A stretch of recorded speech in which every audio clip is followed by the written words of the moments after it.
Trump administration is pausing immigration applicants from 19 countries. So President Trump is also focusing on Minnesota and our state's Somali population. He called out Minnesota Representative Ilhan Omar. Ilhan Omar is garbage. She's garbage. Her friends are garbage. These aren't people that work. They complain and do nothing but. We don't want them in our country. Congresswoman Omar came to the U.S. as a refugee. She responded to the president's remarks saying, quote, "His obsession with me is creepy. I hope he gets the help he desperately needs," end quote. As that back and forth continues, your local leaders are preparing for a surge of ICE agents to come here. They're condemning this upcoming ICE operation and the president's remarks, saying its cities will not help with ICE operations. St. Paul Mayor Melvin Carter and Minneapolis Mayor Jacob Frey came together with others to share the message yesterday. Frey said targeting Somali immigrants will violate due process. Minneapolis Police Chief Brian O'Hara emphasized that Minneapolis police do not work with ICE. Officers don't ask about immigration status and won't change its policies because of the immigration crackdown. Mayor Carter called the crackdown, quote, un-American, and says the Twin Cities needs to stand up for its immigrants and refugees. Our police officers are not ICE agents. They will not cooperate with ICE agents. But the presence of ICE agents doesn't suddenly make our police officers not police officers. That's what Mayor Carter said to me the other day, and he's exactly right. Our police officers have an obligation, first of all, not to enforce federal immigration law. I don't even actually like the phrase crowd control because our goal has to be what I said at the beginning, to be a stabilizing presence, to be a reassuring presence, and as you've heard many people say today, to facilitate, not control a crowd, but to facilitate the crowd's ability to safely express their First Amendment rights. Chief O'Hara added his officers will get additional guidance about its immigration policies later this week. Despite worries over the crackdown, we saw the heart of the Somali business district still busy in Minneapolis. Community members say recent rhetoric from President Trump has left many Somali Minnesotans feeling singled out and fed up. People we spoke with say culture remains front and center. I was only 3 years old when I came, and this is my home, and this has got to stop. I'm not worried about anything, I'll be honest with you. We're part of this country. We don't care what the people say.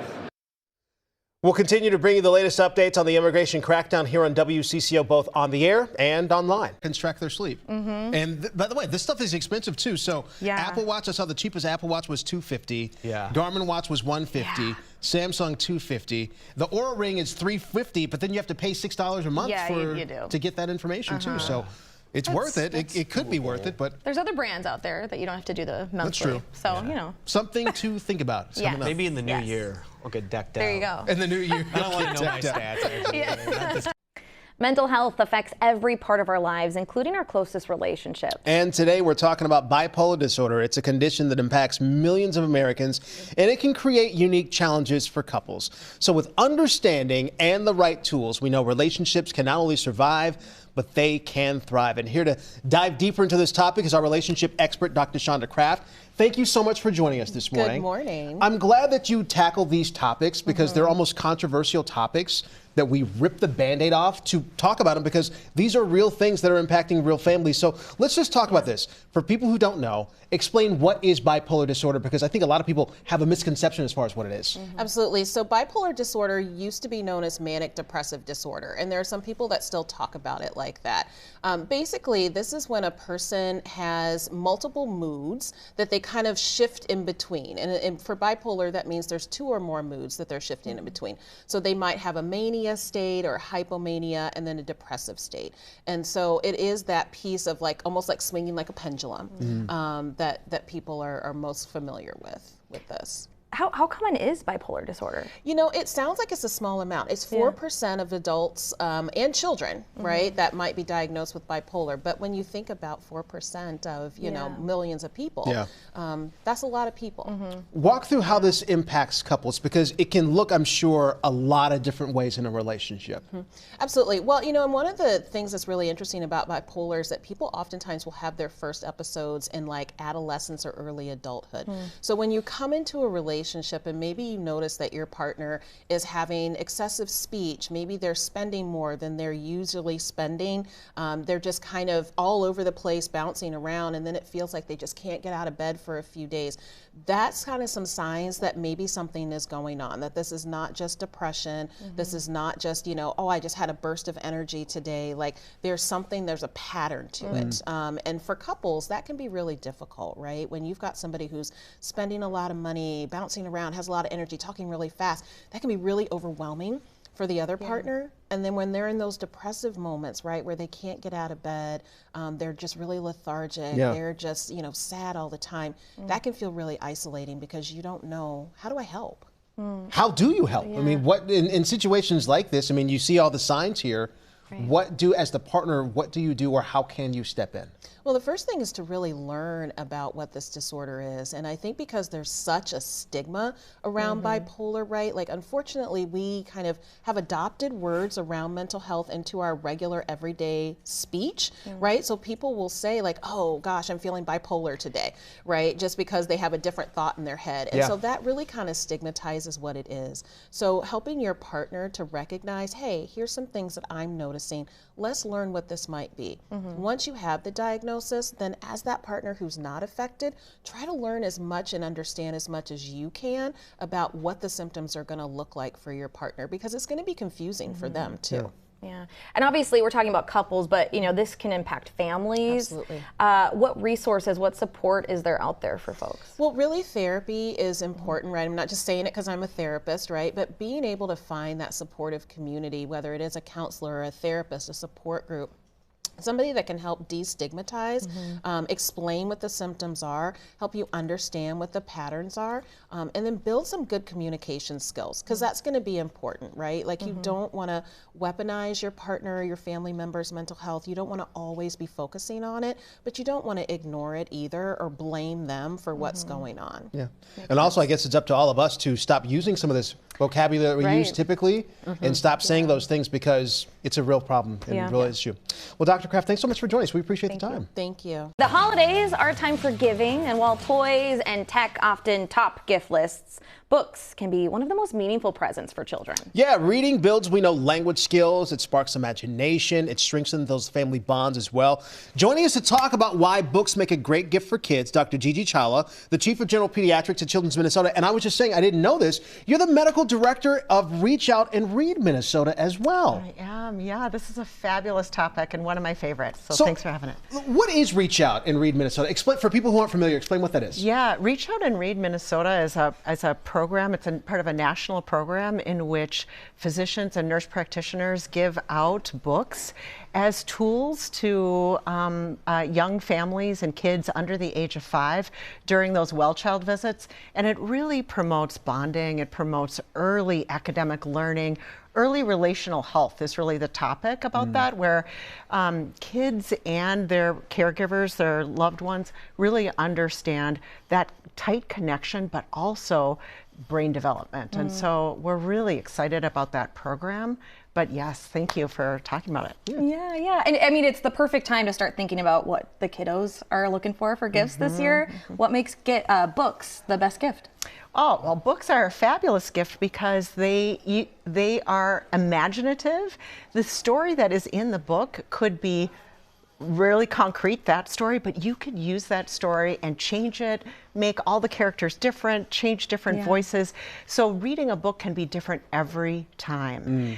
Kids, as you know, they love books. They love to read that book over and over again.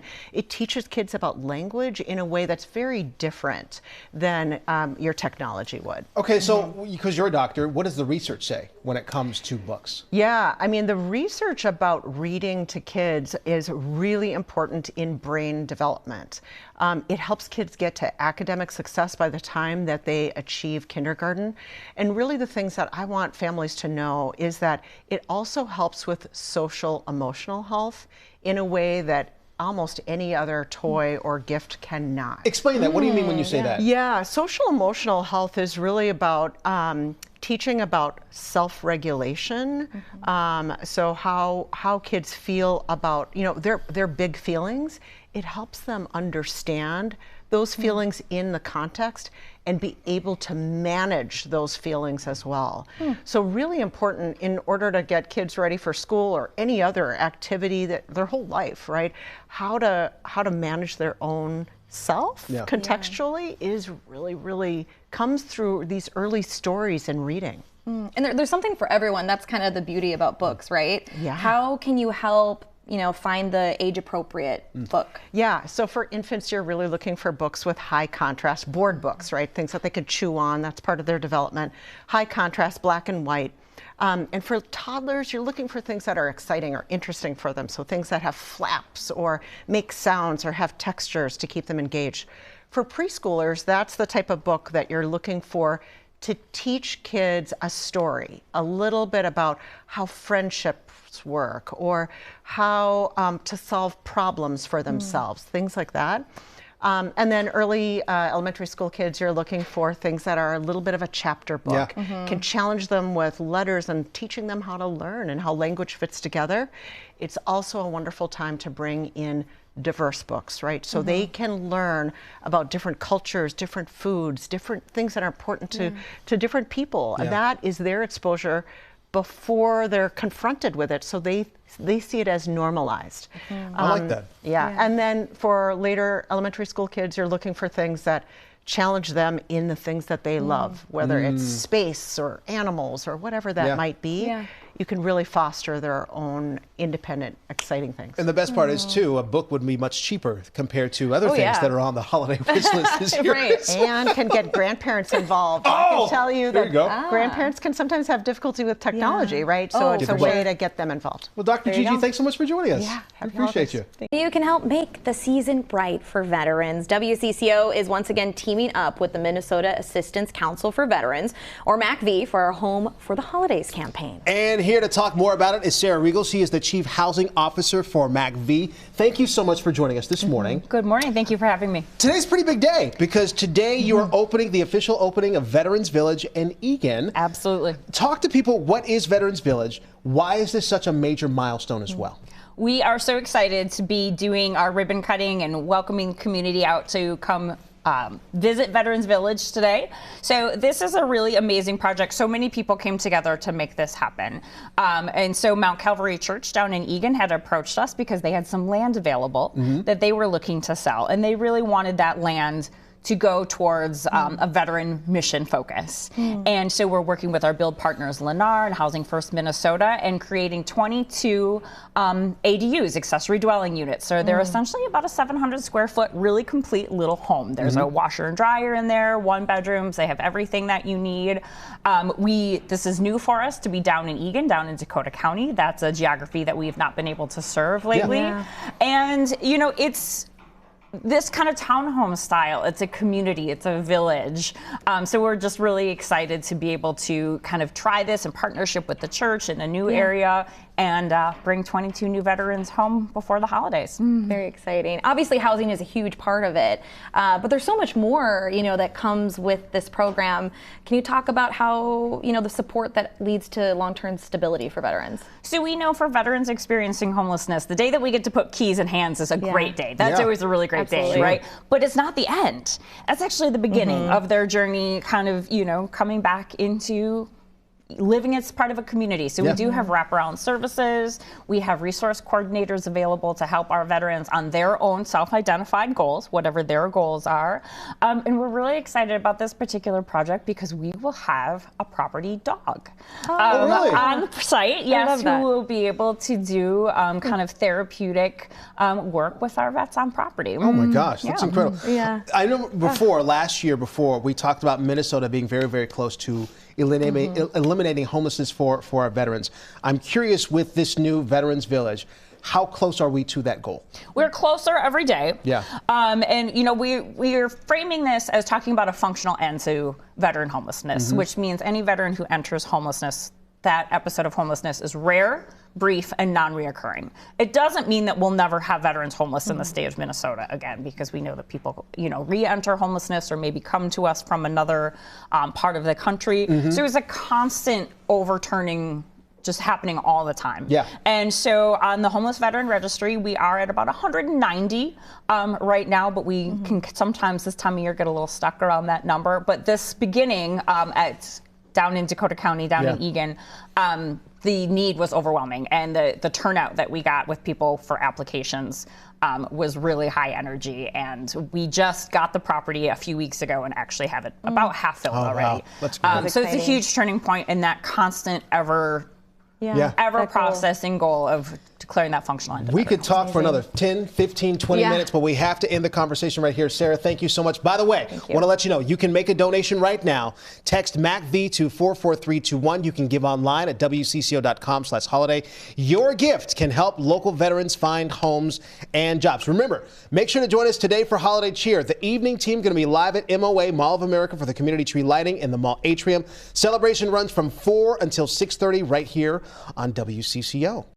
When you're thinking about the holidays, why not try making some eco-friendly holiday decorations that teach your kids a little bit about science? Kitchen pantry scientist Liz Heineke is here with us. You brought the smorgasbord of activities. I did. There's so much fun stuff you can make at the holidays with your kids. Even my adult grown kids made this wrapping paper with me. Wait, hold on. This is wrapping paper down here?